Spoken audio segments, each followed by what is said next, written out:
During a recent discussion on the Indo-US trade deal, Mukesh Aghi, President and CEO of the US-India Strategic Partnership Forum (USI-SPF), emphasized that India has been among the first nations to initiate negotiations with the Trump administration and had made negotiable progress.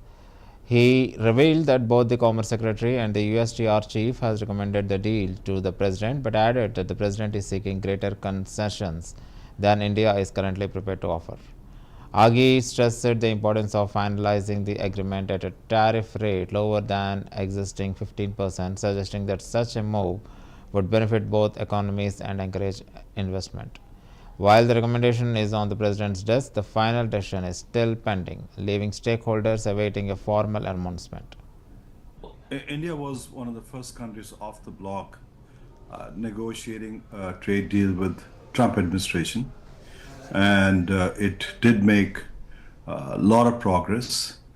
And the last I heard is that the there was a recommendation from Commerce Secretary and also USTR chief to the president to basically recommending move forward with the trade deal.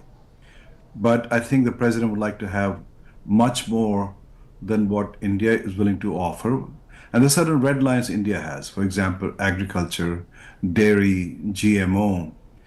And but when you look at the other trade deals happening, for example, Japan signed a trade deal opening up its agriculture sector and basically accepting 50% tariff on the goods coming into the US, but zero tariffs from US goods coming into Japan, and then committing to $550 billion worth of investment.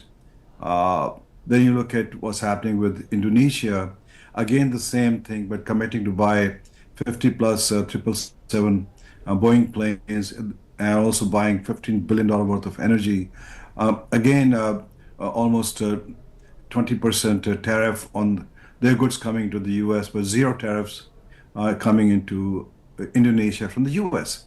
So what we are seeing is basically a sense of isolation that could be taking place for India, because when you have regional countries start signing a trade deal, it has implication. For example, one is definitely implication on Indian goods, which will be tariffed at 26%.